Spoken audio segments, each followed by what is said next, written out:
श्रद्धेय पवित्र दासदा जो सत्संग आश्रम देवघर से है, सब प्रतिनिधित्व मैं उनसे सादर निवेदन करता हूँ। इष्ट चर्चा करेंगे, ठाकुर भाव धारा को अपने मुखार बिंदु से प्रकट करेंगे। जय गुरु दादा, पवित्र दादा, जय गुरु। जय गुरु। जय। सुनाई दे रहा था? अच्छा, हाँ सुनाई दे रहा है।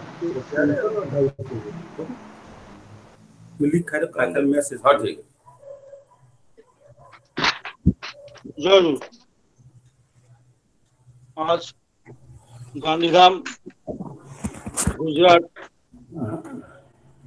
की ओर से ये ऑनलाइन सत्संग, इस ऑनलाइन सत्संग में उपस्थित सभी पांजरधारी कर्मीगण, दादा और माँ लोग, सभी को मेरा हार्दिक आनंदित जय गुरु।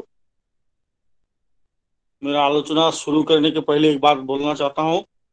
मेरा हिंदी उतना अच्छा है नहीं, ग्रामेटिकल मिस्टेक होता है, तो पहले मैं क्षमा मांग लेता हूँ। जितना हो सके मैं हिंदी में बोलने का कोशिश करूंगा, आप लोग अपने ढंग से समझ लीजिए। इतना समय तक हम लोग बहुत सुंदर सुंदर संगीत सुने, अच्छा लगा बहुत। अभी हमको बोला गया कि ठाकुर जी के विषय में प्रश्न करे, तो मैं कोई वक्ता हूँ नहीं, वक्तृता देना मेरा अभ्यास में है नहीं, फिर भी जितना हो सके बोलने का कोशिश करूंगा। ठाकुर जी सत्यानुष्ठान में एक बात बोले, क्या बोले कि अर्थमान जस इत्यादि पाने की आशा में मुझे ठाकुर बनाकर भक्त मत बनो। इसका मतलब ठाकुर जी पहले ही हमको एक वार्निंग दिए। क्या वार्निंग? कि अर्थ, मान और जस, इसके पाने की आशा में हम लोग ठाकुर जी को ग्रहण ना करें। आज अगर दुनिया में देखा जाए, ज्यादातर आदमी अर्थ, मान और जस के पीछे दौड़ रहा है, लेकिन ठाकुर जी हम लोग को सावधान किया। फिर क्या बोले ठाकुर जी कि तुम्हारा ठाकुरत्व न जागने पर वही तुम्हारा केंद्र भी नहीं, ठाकुर भी नहीं। अर्थात ठाकुरत्व मतलब जो जो गुण लेके ठाकुर जी, उसी गुण का अगर हम अनुसरण नहीं करेंगे, उसी गुण अगर हम आयत्त नहीं करेंगे, तो ठाकुर जी को जो हम ग्रहण किए हैं वो वृथा है, बेकार है। तो ठाकुरत्व क्या है? जो जो गुण लेके ठाकुर, तो ठाकुर जी का जो गुण हम लोग देखते हैं उसमें सबसे प्रोमिनेंट जो है वो है उनका प्रेम, अफुरंत प्रेम। ठाकुर जी का मूल कैपिटल ही था प्रेम। जिस उम्र में ठाकुर जी हिमायतपुर से देवघर आए थे, नॉर्मली उसी उम्र में आदमी रिटायरमेंट लेते हैं। उसी उम्र में ठाकुर जी एक ही कपड़ा पहन के हिमायतपुर से देवघर आए थे। आके पहले क्या किए, एक मकान भाड़ा में लिया हुआ था, उसमें ठाकुर जी ठहरे, और धीरे धीरे अभी जो हम लोग देख रहे हैं पूरा आश्रम जो कुछ भी सब धीरे धीरे बढ़ते गया। तो ये जो ठाकुर जी पहले यहाँ आए, फिर ठाकुर जी को केंद्र करके धीरे धीरे आदमी लोग को आना शुरू हुआ। तो मूल जो कारण था उनका, पहले जो हम बोले कि उनका अफुरंत प्रेम। जो लोग देवघर आए, सबको मालूम होगा कि देवघर से कुछ दूरी पे मानिकपुर बोल के एक जगह है, जहाँ पे ठाकुर जी का जुगल मंदिर है, ठाकुर जी श्री वर्मा का मंदिर है। तो वहाँ पहले ठाकुर जी बीच बीच में वहाँ जाते थे। वहाँ खाली मैदान था, वहाँ जाकर बैठे थे। बगल में एक ट्रेन लाइन गया, रेल लाइन, तो उसी ट्रेन लाइन पर एक ट्रेन चल रहा था, मोकामा पैसेंजर। ठाकुर जी को बहुत पसंद था। पसंद का कारण क्या था कि ठाकुर जी का बोलने का अर्थ था, ये जो पैसेंजर है ये हर स्टेशन में रुकता है, हर स्टेशन में रुक के क्या करता है, सभी को उठा के लेके जाता है। एक्सप्रेस ट्रेन क्या होता है, एक्सप्रेस ट्रेन निर्दिष्ट कुछ स्टेशन में रुकता है, सब स्टेशन में रुकता नहीं। लेकिन ये मोकामा पे से सबको उठा के ले जा रहा है, जो सबको लेके चलता है, यही जो कैरेक्टर ठाकुर जी को बहुत पसंद था। ठाकुर जी सबको लेके चलने का कोशिश करते थे प्यार मोहब्बत से। मुखिया जी बोल के एक प्रवीण कर्मी थे बिहार में, आप वो नहीं है, गुजर गए हैं। वो ठाकुर जी का दीक्षा लेने के पहले देवघर में बीच में आते थे। बाबा बद्रीनाथ धाम का मंदिर है, वहाँ शिव जी का वहाँ पानी चढ़ाने के लिए आते थे। तो एक बार जब देवघर आए तो किसी का मुंह से वो ठाकुर जी के बारे में सुने, तो उनका बहुत इच्छा हुआ कि जाके ठाकुर जी का दर्शन करें। फिर आश्रम में आकर ठाकुर जी का दर्शन किया, उनको बहुत अच्छा लगा। तो ठाकुर जी को मुखिया जी एक सवाल पूछे। क्या सवाल था? तो ठाकुर जी को मुखिया जी बोले, जी ठाकुर जी, रामचंद्र आए थे रावण को मारने के लिए, प्रभु कृष्ण आए थे कंस को मारने के लिए, आप जो इस बार इस धरती पर आए किसको मारने के लिए? तब ठाकुर जी हंस के बोले कि राम के समय एक ही रावण था और कृष्ण के समय एक ही कंस था। अभी घर घर में रावण, घर घर में कंस है, मैं कितना को मारूंगा? फिर ठाकुर जी बोले कि এইবার আমি বধ করতে আসিনি, বশ করতে এসেছি। अर्थात इस बार मैं किसी को मारने के लिए नहीं आया, किसी को मारने के लिए नहीं आया, मैं बश करने के लिए आया। तो क्या चीज से बश करेंगे? वही जो हम बोले, उनका अफुरंत प्रेम। ठाकुर जी आज हमारे सम्मुख में सशरीर में है नहीं। ठाकुर जी चले जाने के पहले बोल के गए कि मेरे वर्तमान में तुम लोग बड़ो खोका को लेके चलना। बड़ो खोका मतलब सीसी बरदा के बारे में बोल के गए कि बरदा को लेके चलना है। बरदा का सारा जीवन अगर हम लोग देखें तो दो चीज दिखाई देता है। पहला चीज क्या था कि क्या करने से ठाकुर जी खुश होंगे, हरदम वही कोशिश करते थे कि ठाकुर जी को खुश करना है। और दूसरा बात क्या था कि ठाकुर जी की संपर्क में जो लोग आए थे सब कोई ठाकुर जी की मन के अनुसार चले, उसके लिए बरदा कोशिश करते थे। देवघर में जो लोग आए देखेंगे, अशोक आश्रम बल्कि एक प्रांगण है, वहां पे एक समय नॉर्थ ईस्ट का कर्मी लोग वहां ठहरते थे। तो सुने उन लोग का मुंह से कि किसी बरदा रात 3 बजे चले जाते वहां, 3 बजे जाकर सबको नींद से उठाते थे। उठा के क्या क्या करते थे? सबको नाम ध्यान में बैठाते थे कि सबको बैठ के नाम ध्यान करना है। तो ये प्रेम से संभव है। तो रात 3 बजे उठ के कौन जाएगा? तो शिशि बरदा यही करते थे। ठाकुर जी का और एक चीज था कि किसी का नेगेटिव बात सुनने को पसंद नहीं करते थे। किसी का अगर 100 में से अगर एक भी अच्छा भला गुण रहेगा, ठाकुर जी उसका ही प्रशंसा करते थे। कभी नेगेटिव सुनने को इच्छा ही नहीं था उनका। तो शिशि बरदा का जीवन भी देखे तो यही चीज दिखाई पड़ता है। एक बार ठाकुर जी के समक्ष एक आदमी भक्त ठाकुर जी को प्रश्न किया, सवाल किया कि ठाकुर जी आप तो बोले ब्राह्म मुहूर्त में इष्टवृत्ति करना चाहिए, लेकिन देखते हैं कोई कोई ऐसा भी है 10, 11, 12 बजे नींद से उठ के इष्टवृत्ति करता है। कोई कोई ऐसा भी है कि चाय का प्याला सामने लेके जाएंगे तब जाके वो नींद से उठ के इष्टवृत्ति करता है। इस तरह की इष्टवृत्ति करना सही है? तो वहां जो लोग उपस्थित है ठाकुर जी सबको पूछे, सबको एक साथ बोले नहीं ठाकुर जी, ऐसा इष्टवृत्ति करना उचित नहीं है, क्योंकि आप तो बोले ब्राह्म मुहूर्त में इष्टवृत्ति करना है, तो 10, 11, 12 बजे इष्टवृत्ति करने से कैसा होगा? लेकिन किसी का उत्तर से ठाकुर जी खुश नहीं हुए। ठीक उसी समय शिशि बरदा जी आके वहां प्रणाम करके जब बैठे, शिशि बरदा को ठाकुर जी यही सवाल पूछे, ये लोग ऐसा बोला है कि 10, 11, 12 बजे नींद से उठ के ऐसा इष्टवृत्ति करता है, ऐसा इष्टवृत्ति करना क्या सही है? शिशि बरदा तब सुन के एक उत्तर दिए, क्या बोले? आगे আমার মনে হয় না করার চেয়ে ভালো, अर्थात मुझे लगता है नहीं करने से बेहतर है। क्या बोले? मुझे लगता है नहीं करने से बेहतर है। इसका मतलब कोई कोई तो करता नहीं है, ये तो 10, 11, 12 बजे कम से कम कर रहा है। ये करते करते जब ठाकुर जी को लेके उनका उसी तरह प्रेम जब जागृत होगा तो शायद वो सही समय पर करेगा, करते करते सही जगह पे पहुंच जाएगा। तो इतना नेगेटिव में भी किसी बड़ा पॉजिटिव बात बोले, क्या बोले कि नहीं, जो नहीं करता उससे तो बेहतर है। तो किसी बरदा भी जीवन भर यही कोशिश की कि हम लोग ठाकुर जी को लेके ठाकुर जी जैसा चाहते हैं हम लोग वैसा चले। आज से बरदा भी हमारे समक्ष में नहीं है। आज कौन है? आचार्य देव शिष्य दादा। आचार्य मतलब जो हमें आचरण करके सिखाते हैं। आज हम लोग ये फील करते हैं कि ठाकुर जी का जीवंत प्रतिमूर्त है आचार्य देव, जिनके पास आने से हम ठाकुर जी को फील करते हैं, ठाकुर जी का अनुभव करते हैं। आचार्य संग इसीलिए करना जरूरी है। ये जो आप आचार्य देव बार बार बोल रहे हैं 3.5 करोड़ दीक्षा और देना है। ठाकुर जी के समय में भी कोई कोई ठाकुर जी को ये सवाल पूछा था कि ठाकुर जी इतना दीक्षा दीक्षा जो आप बोलते हैं, इतना दीक्षा देके क्या फायदा है? इतना आदमी तो दीक्षा लेके कुछ करता भी नहीं। तो ठाकुर जी तो बोले थे कि दीक्षा देना तुम्हारा काम है, उसके बाद क्या होगा नहीं होगा वो मैं देखूंगा, तुमको देखने का नहीं है। तो ये जो दादा आज दादा बार बार बोल रहे कि 3.5 करोड़ दीक्षा क्यों बोल रहे? तो मेरा परिवार का एक घटना बोलूंगा, शायद उससे कुछ कुछ सीख मिल सकता है। जैसे मेरा घर आसाम गुवाहाटी से और 500 किलोमीटर ईस्ट पूर्व तरफ जाना पड़ता है, शिवसागर डिस्ट्रिक्ट आसाम में मेरा घर है। तो 1984 का घटना, उस समय आसाम में छात्र आंदोलन बड़ी जोर से चल रहा था।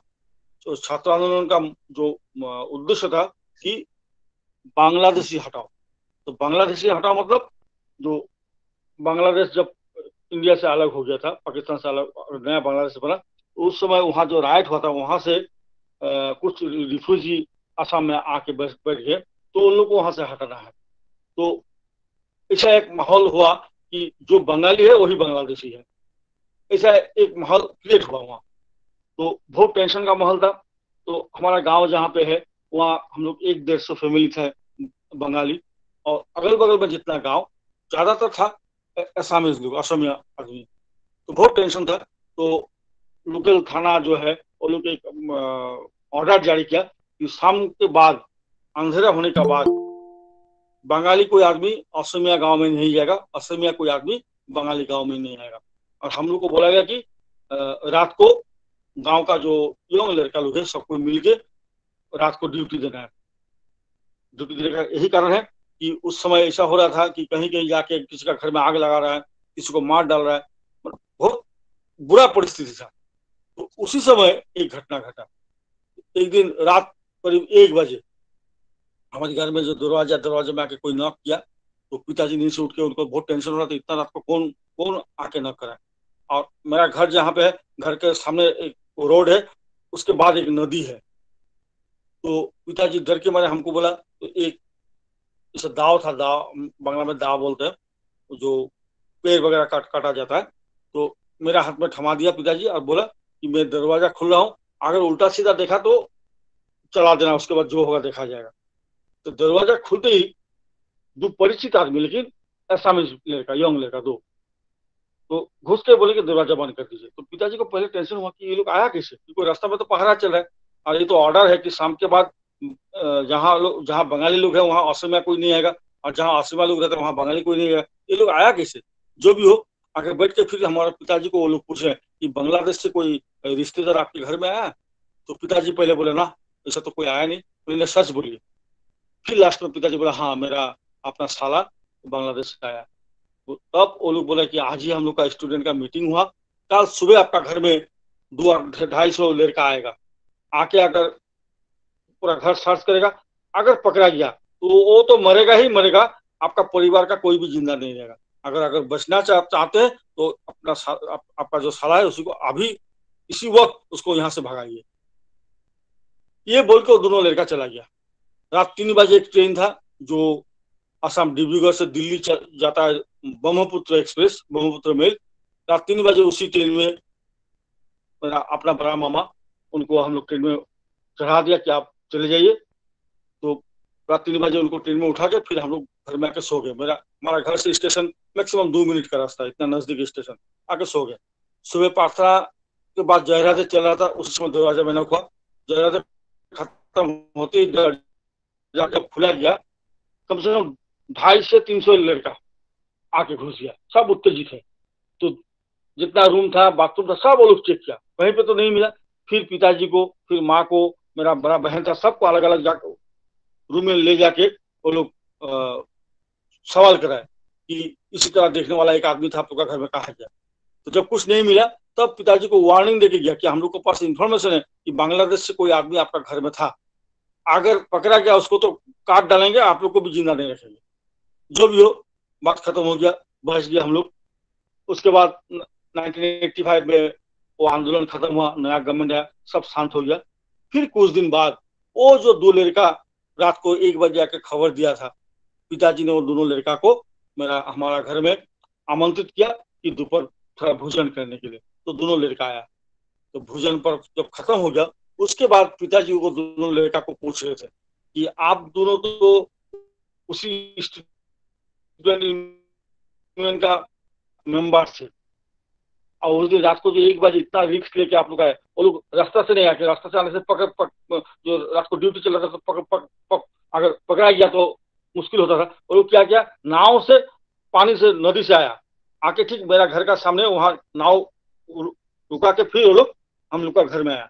तो पिताजी पूछ रहे थे कि इतना रिस्क लेकर उस दिन रात को आप लोग खबर देने क्यों आए थे, क्योंकि आप भी तो उसी संगठन का मेंबर है।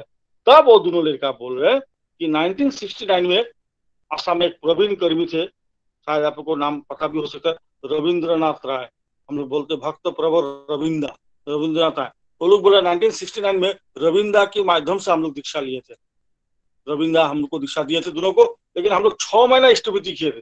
6 महीना स्टैट्यूटी करने के बाद और कभी किए नहीं। ये 69 का बात है और ये जो घटना हुआ ये 84। तो बोल रहा है कि ये 6 महीना हम लोग स्टैट्यूटी किए थे। तो उस दिन जब मीटिंग हुआ, मीटिंग में जब सिद्धांत हुआ कि इसी आदमी का घर में बांग्लादेशी आदमी हो सकता है, अगर पकड़ा जाए तो पूरा फैमिली को काट डालेंगे, तब हम लोग को दोनों का मन में यही विचार आया कि ये लोग तो साला गुरु भाई है, ये लोग को तो बचाना जरूरी है, अगर पकड़ा गया तो पूरा फैमिली खत्म हो जाएगा। तो ये गुरु भाई ये सोच के रात को 1 बजे हम लोग आए थे कि जैसे भी हो आपको इस अघटन से आप लोग को बचाना जरूरी है। ये जो घटना देखिए कि 1969 में दीक्षा लिए थे, जस्ट 6 महीना स्टैट्यूटी किया और उसका असर देखिए 1984 में कि जब वो लोग सुना कि इस फैमिली को मार डालेगा अगर बांग्लादेशी मिल गया, तो उसको बचाने के लिए वो लोग रात 1 बजे चलाए। तो ये जो बोले कि बीजनाम एक बार जब अंदर में घुस गया, उसका एक्शन कभी ना कभी होगा ही होगा। ये जो दादा जो आज बोल रहे हैं कि 3.5 करोड़ दीक्षा देना चाहिए, देने से क्या होगा ये पता नहीं, लेकिन देने से मंगल होगा ये 100% गारंटी है। जो लोग गुवाहाटी में कभी गए हैं देखेगा वहां कामाख्या मंदिर है, तो कामाख्या मंदिर में देखते वो लोग का एक समय होता है, उस समय वो जो बकरी है, बकरी का बलि होता है, तो 1,000-1,500 बकरी लाइन दे के रखते हैं और बलि चल रहा है। तो एकदम लास्ट तरफ जो बकरी सब रहता है, वो लोग को क्या करता है, लोग वो पेड़ का जो पत्ता है, पत्ता खिलाता है और वो लोग आनंद के साथ वो पत्ता खाते रहता है, वो लास्ट जो बकरी लोग रहता है। लेकिन वो लोग को पता नहीं ये जो बलि का लाइन खत्म होगा उसके पास आके ही। तो ये बकरी का जैसे अगर हम लोग हो जाएंगे तो मुश्किल है कि अगर हम सोचे कि हमको तो दिशा मिल गया, हम तो अच्छा है तो और चिंता क्या, बात वही नहीं। हमको अगर जिंदा रहना है, मेरा परिवार अगर सही सलामत रहना है, मेरा नेक्स्ट जनरेशन को अगर अच्छा से रखना है, तो परिवेश सुधारना बहुत जरूरी है। इसलिए जो आचार्य दादा बोले कि 3.5 करोड़ दीक्षा तो हम लोग को करना है। उनका बात सुनने से क्या होता है, उनका बात नहीं सुनने से क्या होता है, ऐसा हजारों घटना है। मैं 2 घटना बोलूंगा। 93 में हम गुवाहाटी मंदिर में रह के कॉलेज में पढ़ते थे। उस समय एक मेरा परिचित आदमी आया, आके मुझे बोला कि पुरी जाना है। पुरी में उस समय शिशु बरदा सपरिवार थे, तो जबरदस्ती हमको लेके ट्रेन में चढ़ गए पुरी जाने के लिए। तो ट्रेन में रास्ता में हमको बोले भाई मेरा सस्तनी व्रत भंग हो गया, तो पूजवा दादा को निवेदन करना है। बोले ठीक है। तो पुरी पहुंच गए, तो होटल में ठहरने का व्यवस्था हो गया। फिर शाम को गए दादा के दर्शन के लिए। जब दादा बैठे थे सामने पुरी मंदिर का सामने एक लॉन है, वहाँ दादा बैठे हुए थे। प्रणाम करके दादा को हमने निवेदन किया कि दादा मेरा साथ ये दादा आए और सस्तनी व्रत भंग किया। तो दादा ने बोला कि उसको बोलो यहाँ से जब जाएगा डायरेक्ट घर जाएगा, घर जाके 4 दिन का व्रत करेगा, जिस दिन घर पहुंचेगा ठीक अगले दिन से 4 दिन का व्रत करेगा, बात खत्म। लेकिन आश्चर्य बात यह है कि 4 दिन हम लोग पुरी में थे, तो 4 दिन जितने बार दादा से मेरा भेंट हुआ, दादा मुझे वही बात रिपीट किए। क्या बोले कि उसको तुम समझा के बोलो कि यहाँ से जब जाएगा डायरेक्ट घर जाएगा, ठीक घर पहुंचने का ठीक नेक्स्ट दिन से 4 दिन का व्रत करेगा। तो मुझे बहुत आश्चर्य लगा कि एक निवेदन किए, एक बार वो उत्तर दे दिए, बात खत्म। लेकिन वो बात तो नहीं, 4 दिन भेंट हुआ, 4 दिन में कम से कम 4 से 5 बार दादा ये बात रिपीट किया। तो फिर जब 4 दिन बाद हम लोग रवाना दिए पुरी से, तो रास्ते में ट्रेन में उनको हम बहुत जागरण किया, भाई बात बहुत सीरियस है। दादा को एक बार निवेदन किया, दादा एक बार उत्तर दे दिए, बात खत्म। हो तो नहीं, वो 4 दिन जितने बार हमसे भेंट हुआ दादा ने वही बात रिपीट किया। इसलिए आप डायरेक्ट घर जाइएगा, जाके जो बाजार करना, दाल वगैरह जो कुछ भी बाजार करके अगले दिन से आप व्रत शुरू कीजिए। बोले ठीक है। तो गुवाहाटी हम लोग पहुंच गए सुबह 10-10:30 बजे, और फिर गुवाहाटी से उनको जाना है करीब 500 किलोमीटर। तो उनका गाड़ी था रात को 8 बजे। तो उस दादा ने मुझे बोला कि अभी तो 10:30-11 बजा, रात को 8 बजे मेरा गाड़ी है, बीच में इतना समय है, तो मेरा एक बहन रहता है गुवाहाटी में, मैं एक बार उससे भेंट कर लेता हूँ, भेंट करके फिर रात को चला जाऊंगा। बोले ठीक है। तो निकल गया, हम मंदिर में चले गए। ठीक 15-20 दिन बाद खबर मिला कि उस आदमी को डेथ हो गया। तो बहुत आश्चर्य हुआ मैं, कैसा हुआ ये बात। फिर खबर लिया, हम खबर लेके पता चला बहन से जो भेंट करने गया, तो बहन इतना दिन बाद अब भैया को मिल गया, तो बोला कि नहीं तुमको एक दिन रुकना ही पड़ेगा। तो इतना रिक्वेस्ट किया अपना बहन, तो वहां एक रात वो वहां ठहर गया। एक रात नाइट होल्ड करके फिर अगले दिन वहां से अपने घर के उद्देश्य निकल गया। फिर घर जाके पूछा, फिर अगले दिन से वो व्रत करना है, इसीलिए वो थोड़ा मार्केटिंग करना जरूरी था। जो घी वगैरह, चावल दाल जो भी हो, स्कूटर लेके निकला था। घर से निकला स्कूटर लेके, नजदीक में कलभट था, वहां बैलेंस बिगड़ के गिर गया, हेड इंजरी हुआ, स्पॉट डेड। ये जो दादा बोले थे कि जब जाएगा यहाँ से डायरेक्ट घर जाएगा, वो जो दादा का बात क्या हुआ बीच में, वो पालन नहीं किया, वो बीच में एक रात तो बीच में ठहर गया, इसी से उसका ये अघटन घटा। तो ये जो हम लोग बोलते हैं, इसलिए आचार्य संग करना जरूरी है, और आचार्य देव जो बोलते हैं हमको उसी तरह चलना चाहिए। आज आचार्य देव का उम्र हो गया, आज क्या करते हैं, आचार्य देव के पास कोई भी आने से आचार्य देव दादा सबको बाबा के पास भेजते हैं। बाबा के पास क्यों भेजते हैं कि बाबा के पास हम लोग जाके निवेदन करते हैं किस तरह ठाकुर जी को लेके चलना चाहिए हमको। उनके पास जाने से वो गाइडलाइन हम लोग को मिलता है। बाबा का दो चार तो छोटा घटना बोलूंगा। जैसे ये सत्संग परिवार बहुत बड़ा परिवार है, यहाँ हर किस्म का आदमी को लेकर हम लोग को चलना पड़ता है, तो किस तरह सबको लेकर चलना है इसका दो एक घटना बोलेंगे। जैसे भाद्र परिक्रमा जब पहला शुरू हुआ, उसके पहले आश्रम में एक मीटिंग हुआ था, जितना कर्मी लोग थे आश्रम का सबको बाबा बुलाया। मीटिंग में हमने देखा कि अजीत गांगुली बहुत प्रवीण कर्मी, उनका उम्र उस समय 80+। अजीत को बाबा पूछ रहे हैं कि आप जहाँ पे रहते हैं, आपका जो कॉलोनी है सत्संग में, वहाँ फलना तारीख को अगर सत्संग रखा जाए तो कैसा होगा। तो अजीत ने बोला दादा आप जो डेट बोलेगा उसी डेट पे होगा। बाबा बोले नहीं, क्योंकि सत्संग आपको ऑर्गेनाइज करना है, आप लोग को ऑर्गेनाइज करना है, इसीलिए कौन सा डेट में होने से सुविधा होगा वो आप बोलिए। जो भी हो, मीटिंग खत्म हो गया, 30 दिन आश्रम में कहाँ का सत्संग होगा सब फाइनल हो गया। तो बाद में मैंने सोचा घर में आके कि ये मीटिंग का क्या जरूरत था। अगर बाबा खुद बोल रहे थे कि 30 दिन कहाँ का सत्संग होगा, एक लिस्ट बना देते, सब कोई उसी को मान लेते, सब कोई मान लेता है। लेकिन बाबा को क्या देखे कि अपना जो इच्छा है, डिसीजन है, वो कभी भी किसी का ऊपर थोपते नहीं। बाबा का नेचर क्या है कि हर एक का बात ध्यान से सुनने का बाद वो एक डिसीजन पर आते हैं। एक बच्चा भी अगर बाबा को कोई परामर्श देता है, बच्चा का बात भी बाबा बहुत ध्यान से सुनते हैं। सुनने के बाद अगर वो बात ग्रहण करने का लायक है तो ग्रहण करते, अगर ग्रहण करने से कोई असुविधा हो सकता है तो बच्चा को समझा देते, भाई तुम जो बोला ये बात सुनने से यही असुविधा होगा। तो हमने क्या देखा कि सबका मतामत सुनते हैं। तो बहुत सारे केंद्र मंदिर हमने देखे जो लोग दायित्व में रहते, कभी कभी ऐसा भी देखते हैं कि जो दायित्व में उनका भाव ऐसा है कि मैं जो बोलूंगा सबको ही सुनना होगा, मेरा बात ही फाइनल है। लेकिन बाबा को देखे नहीं। तो ये एक शिक्षा है कि किस तरह सबको लेकर चलना है। दूसरा एक घटना, गर्मी का मौसम था, दोपहर खाना का काम, रूम में सो के टीवी देख रहे थे, अचानक दरवाजा न हुआ, दरवाजा खुलते देखते बाबा हमको बोला तुम सो रहा था? बोले नहीं दे रहा। मैं तुम्हारा विश्राम में व्याघात किया? बोले नहीं दे रहा। तो बाबा बोले अगर असुविधा ना हो मेरा एक छोटा सा काम कर देगा। फिर बाबा बोले अगर तुम्हारा असुविधा होगा तो तुम बोलो, हम दूसरा किसी को भेजते हैं। मैंने बोला नहीं दादा आप बोलिए। तो बाबा बोले थोड़ा बाजार जाना है, 200 दवाई लगाया। तो ठीक है, हम बाजार चले गए, बाजार से दवाई लाके फिर बाबा का घर में जाके जब बाबा को दिए तो बाबा हमको बोले थैंक यू। फिर हम रूम में आके सोचते बाबा इतना बात क्यों बोले। आज सत्संग जगत में किसी को भी बाबा बुला के बोले कि जाओ तो बाजार जाके 2 मेडिसिन लेके आओ, एक बात बोलने से काफी। लेकिन बाबा इतना बात बोले कि तुमको डिस्टर्ब नहीं किया तो, तुम्हारा विश्राम का व्याघात नहीं किया तो। तब हम सोचे कि जिनका एक निर्देश से, एक बात से पूरा सत्संग जगत उठा बैठता है, वो कभी ऑर्डर देते नहीं है, वो कभी आदेश नहीं करते। उनका हर बात में एक अलग सा प्रेम रहता है। जब तब क्या होता है, वो जो भी बोलते हैं, जिसको भी बोलते हैं, उनका बात टालता नहीं करता है। तो ये जो हम देखें कि जो ऑर्डर कर सकते हैं वो कभी ऑर्डर नहीं करते। तो हमको भी ये ध्यान में रखना है कि ऑर्डर नहीं करना है। इसी तरह बात बोलना है, जो बात बोलने से आदमी लोग सुनते हैं। तीसरा एक घटना, जैसे होता है कभी कभी जो सहकर्मी लोग हैं, तो हम लोग क्या होता है कि कोई आकर अगर मुझे बोलता है कि दादा आपके विषय में थोड़ा उल्टा सीधा बात सुने, वो दादा ने बोला, तो हम सुनने का कोशिश करते क्या बोला मेरा विषय से। तो एक घटना है, बाबा का 2 दोस्त था, एक दोस्त आके बाबा को बोला कि फलना दोस्त आपके विषय में थोड़ा उल्टा सीधा बोला, और उसको पता नहीं था। वो जो बोला मैंने रिकॉर्डिंग करके लाया। तो हम लोग से क्या करते, क्या रिकॉर्डिंग करके लाया, सुनते थे। बाबा नहीं सुने। बाबा ने एक बात बोला, देखो कि हो सकता है तुम भी मेरा दोस्त हो, वो भी मेरा दोस्त है, मेरा कोई आचरण, मेरा कोई बात उसको बुरा लगा और तुमको विश्वास करके वो तुमको ये बात बोला, और तुमने क्या उसको बिना बोले तुम चुपचाप रिकॉर्डिंग किया। इसका मतलब तुम विश्वासघात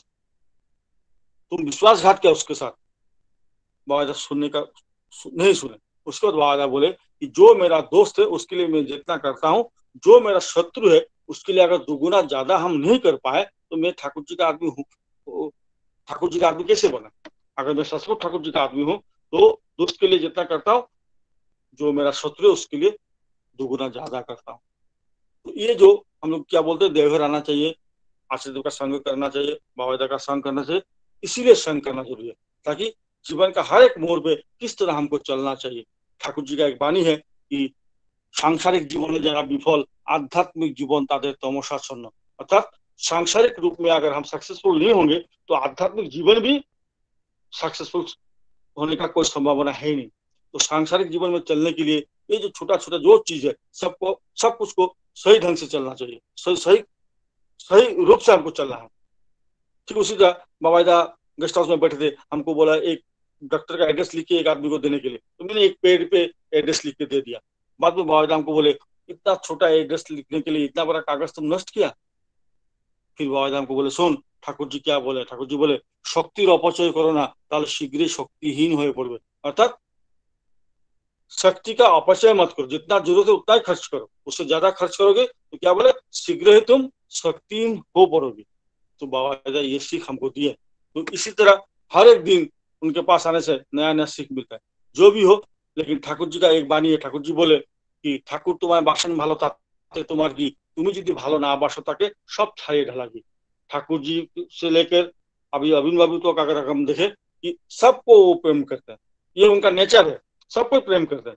लेकिन ठाकुर जी क्या बोले, अगर हम ठाकुर जी को प्रेम नहीं करेंगे, हम अगर आचार्य देव से प्रेम नहीं करेंगे तो सब कुछ वृथा है। तो प्रेम का पहला शर्त क्या है? प्रेम का पहला शर्त है कि तुम प्रधान, तुम ही प्रधान, आप प्रधान। प्रेम में मेरा कोई अस्तित्व है नहीं।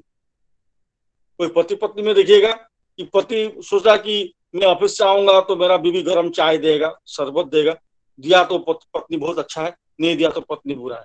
अब पत्नी सोचेगा कि जब आज सैलरी मिला तो मेरा लिए कोई ज्वेलरी लेके आएगा, नहीं आया तो पत्नी भी गुस्सा हो गया। ये प्रेम नहीं है, ये तो कंडीशन हो गया कि आप मेरे लिए ये करेंगे तब जाके आप सही है। लेकिन सचमुच प्रेम जहां है वहां कोई कंडीशन है नहीं, विदाउट एनी कंडीशन मैं उनसे प्यार करता हूँ। तो ये प्रेम का पहला शर्त है। और प्रेम के साथ जो दो चीज जरूरी है वो एक उनका ऊपर विश्वास और एक है प्रश्नहीन अनुगत्य, कि जो बोलेंगे हमको वही करना है। आप लोग नाम सुनेंगे शिवानंद प्रसाद सत्संग का असिस्टेंट सेक्रेटरी। वो जब छोटा थे तो सीसी बरदा के घर में बैठे हुए थे, तो वो जो शाकाहारी भोजन करते हैं इसलिए उसका जो क्लासमेट लोग है स्कूल का, कभी कभी उससे बड़ी शाकाहारी भोजन को लेके बहुत उल्टा सीधा बात बोलता था। तो सीसी बरदा ने एक दिन पूछा राजूदा को कि तुमको जो ये शाकाहारी भोजन के लेके निरामिष जो तुम खाता इसके लिए जो बात बोलता सबको, तुम उसका उत्तर में क्या बोलते हो? तो राजूदा बहुत साइंटिफिक कारण बोल रहे थे कि निरामिष खाने से क्या होता है। तो कुछ देर सुनने के बाद सीसी बरदा बोले रुको। फिर सीसी बरदा राजूदा को बोला कि इतना बात बोलने का जरूरत क्या है? कोई अगर तुमको बोलेगा कि तुम निरामिष क्यों खाता है, एक ही उत्तर देना कि मेरा ठाकुर जी आमिष खाना पसंद नहीं करते हैं, या मेरा ठाकुर जी निरामिष खाना शाकाहारी भोजन खाना पसंद करते हैं इसलिए मैं खाता हूँ। कोई जुक्ति दिखाने का कोई जरूरत नहीं। तो यही है प्रश्नहीन, कि मेरा ठाकुर जी पसंद करते हैं इसलिए मैं शाकाहारी भोजन करता हूँ। खाने से क्या होता है वो भी पता नहीं, नहीं खाने से क्या होगा वो भी मेरा पता नहीं, ठाकुर जी पसंद नहीं करते। तो ये प्रश्नहीन अनुगत्य जरूरी है। एक महाभारत की एक घटना मैं हर सत्संग में बोलता हूँ कि महाभारत का युद्ध जब चला था, द्रोणाचार्य को रोकने के लिए श्री कृष्ण ने युधिष्ठिर को बोला जाओ द्रोणाचार्य को जाके बोलो कि अश्वत्थामा मर गया। असल में द्रोणाचार्य का बेटा का नाम भी अश्वत्थामा था और एक हाथी था उसका नाम भी अश्वत्थामा था। एक्चुअली मरा तो हाथी। तो तब युधिष्ठिर बोला प्रभु इतना बड़ा झूठ कैसे बोले? तो प्रभु कृष्ण ने उनको एक कायदा सिखा दिया कि किस तरह बोलना होगा। जो भी हो, युद्ध खत्म हुआ, पंच पांडव स्वर्ग में यात्रा किए, तो स्वर्ग द्वार में जाके पंच पांडव का 4 भाई को घुसने दिया, युधिष्ठिर को रोक दिया। जब युधिष्ठिर को रोक दिया तो एक बवाल शुरू हो गया। धर्मराज युधिष्ठिर जो जीवन में कभी झूठ नहीं बोले, उनको क्यों स्वर्ग में घुसने नहीं दिया जाएगा? तब इंद्र बोला कि युद्ध क्षेत्र में तुम्हारा गुरु तुमको एक आदेश दिए थे कि जाओ द्रोणाचार्य को जाके ये बात बोल कर। तब तुमने बोला कि प्रभु इतना बड़ा झूठ कैसे बोलेंगे? ये जो गुरु के आदेश के ऊपर तुम जो सवाल किया, तुम जो क्वेश्चन किया, इसी के चलते तुमको स्वर्ग में घुसने नहीं दिया जाएगा। बात यही है, ठाकुर जी का जगत भी यही है कि प्रश्नहीन होना जरूरी है। क्या करने से मंगल होगा, क्या करना चाहिए, क्या नहीं, हम लोग को कुछ भी पता नहीं। ये टोटली उनको सरेंडर करना है, और जब टोटली हम सरेंडर करते तब जाके प्राप्ति होता है। ठाकुर जी का एक वाणी है बांग्ला में, ठाकुर जी बोले, बरफेर पुतुल যতখানি आत्मदान कर लो ततखानी से जल रूपे पेलो। क्या बोले, ये बर्फ का पुतला जितना आत्मदान करेगा उतना ही उसको पानी मिल सकता है, उससे ज्यादा मिलेगा नहीं।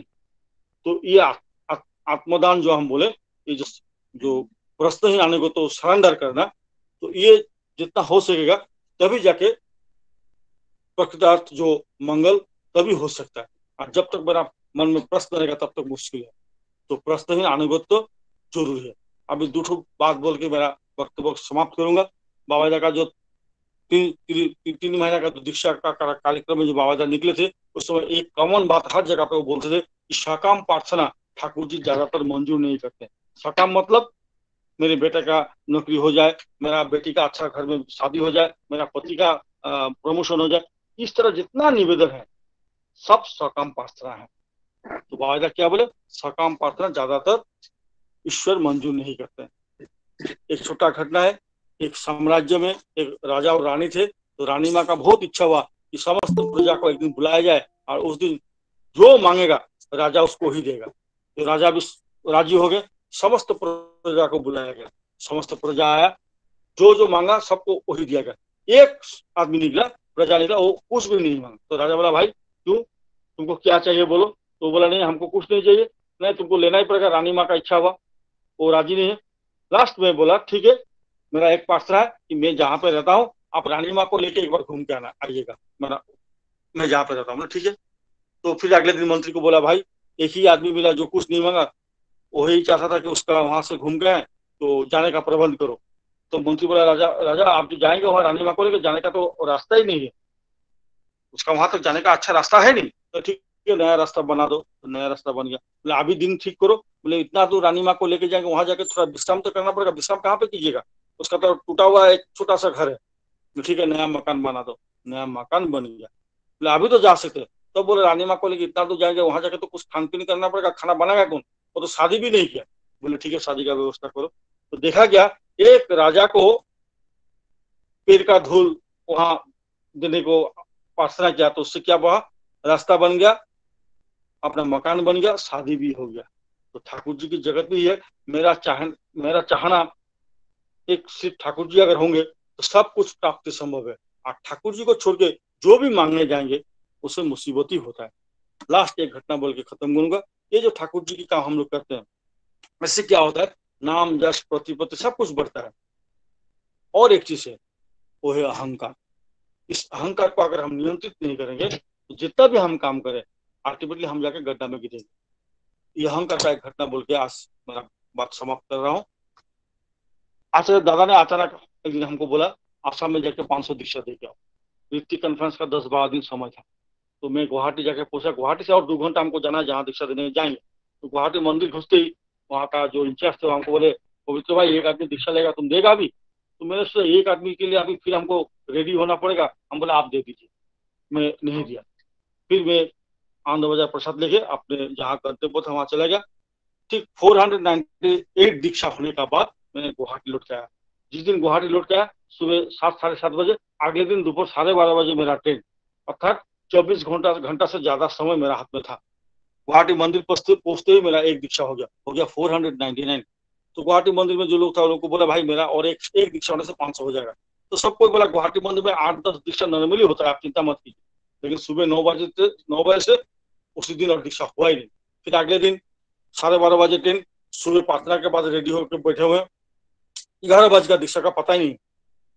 तो मेरा मन में टेंशन शुरू हुआ कि 499 दीक्षा देके देवघर जाएंगे, दादा को क्या बोलेंगे, कौन सा मुंह लेके जाके दादा को बोलेंगे कि एक दीक्षा कम हुआ।